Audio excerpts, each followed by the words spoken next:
This is Meteorologist Mark Molnar with special after coverage blizzard edition of Weather Northeastern here. Take a look at some of the photos that I have sent in here across anywhere from northeast Pennsylvania to the southern tier of New York here. Basically, look at this. Take a look at some of these photos here coming out of the Broome County area, which was epicenter for some of the heaviest snowfall that occurred anywhere from 35, 31, 38. Lots and lots of heavy snow across the area. So take a look at this.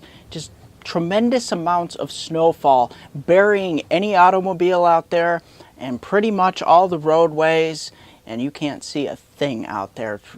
Snowfall amounts on Tuesday morning, Tuesday afternoon were 3 to 5 inches an hour for several hours. So this piled up extremely really fast and breaking all-time 24-hour snowfall records across the area. So right here at MeteoMark's Weather Northeastern, we were ground zero for one of the bullseye. There was a couple bullseyes in New York State for upper 30s, even some places passing 40 inches. So there you have it across the southern tier of New York into northeast Pennsylvania. This is what you were dealing with pretty much from Scranton all the way up to Binghamton area and even points north and east. So let's get right into the snowfall amounts before we get into some more of the photos. Courtesy of the National Weather Service in Binghamton up there by the airport, that's even higher.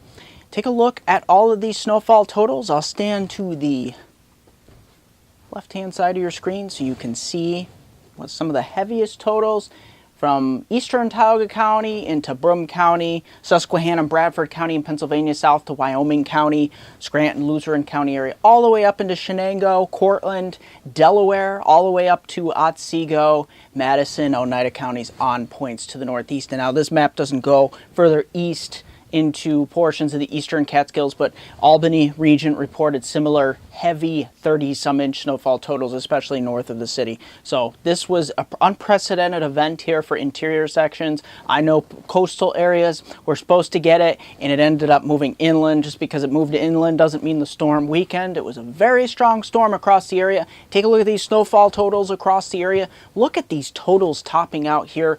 Endwell and West Corners across the Binghamton area, leading the way here with the heaviest snowfall totals into the upper 30s, 37.5, 35 and a half here, and scrolling down the list here, even the Binghamton Airport, well surpassing 30 inches of snow here. And just look at that list that goes on a mile long. Into northeast Pennsylvania as well, we saw 30-some inches across the Endless Mountains region, just north of Wilkes-Barre, Scranton, and all these other areas that received exceptional snowfall totals. That being said, this was an unprecedented storm, and I'll continue to have further coverage as time goes on here because this is a study that I'm doing here. But take a look at some of the photos. Let's take a little bit change of scenery out here to just west of the heaviest snow bands. Micah Bush from near the Corning, New York area. He still saw snowfall, but most of the energy was focused to the east where I was. So unfortunately, he didn't get those, 12, 18 inches that were forecast across his area. He still saw several inches of snow, some of the areas approaching 10 inches, some approaching a foot just east of Corning area, but he still got a good snowfall. But as I said, most of the energy was focused just east of him in my location.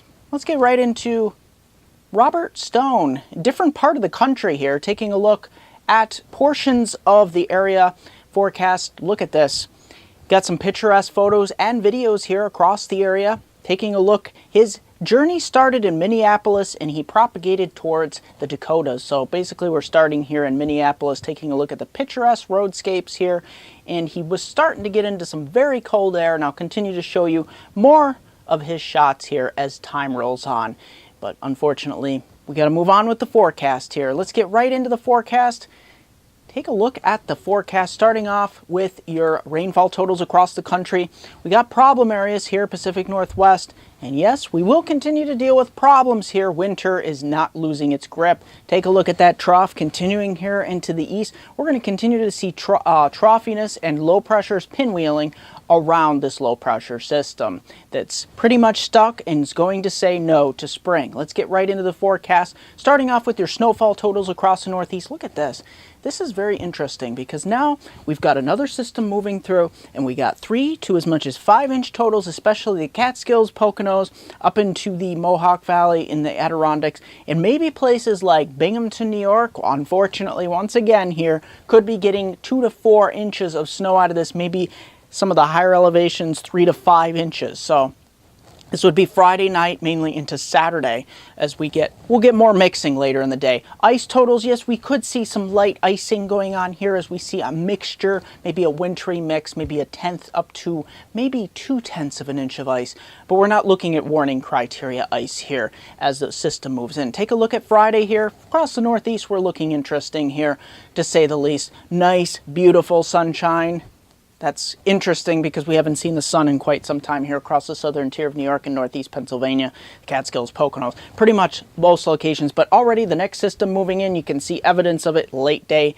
Snow and ice here, but it will be light into your Saturday. That moves in. This system really moves in, and we get a burst of heavier snow here across the twin tiers of upstate New York and northeast Pennsylvania, Adirondacks, Catskills, Poconos, Hudson Valley, and this will propagate into probably the highest amounts, getting upwards of 5 inches here, especially the higher terrain valleys, probably 2 to 4 inches here. But still, that's where are you going to put all that snowfall, where you got 30 some inches here across upstate New York into northeast Pennsylvania and extreme western New England here. Where are you going to put the snow?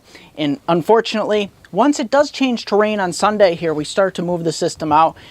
The snowfall will act like a sponge. It'll just soak that rainfall up and save it for a melting day, which hopefully down the road here we don't have any flooding problems, but we'll see here at MeteoMark's Weather Northeastern. Getting right into your Monday, we move pretty much the system's continuing a brisk, fast flow here, but we're going to set us up here later next week for potential another Arctic air intrusion just after the first day of spring, unfortunately. But we do get some warmer days here, maybe up towards 40. Places like Binghamton could push it here, although you got to watch the afternoon highs this time of year when you have that much snowpack on the ground. You got to shave a few degrees off some of these numbers here, especially where those 30 some inches are, and that's what I've done. So we're probably upper 30s here. In 10 seconds, take a look. 5-day outlook here for MeteoMark's Weather Northeastern. Not as much heavy snow as we've seen in the forecast, but look at this, starting off with your Friday into Saturday.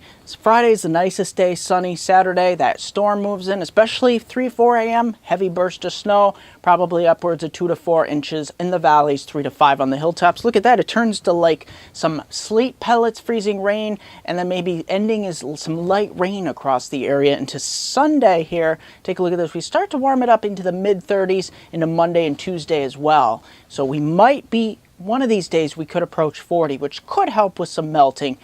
We got to watch. Late next week, it could be another cold air intrusion.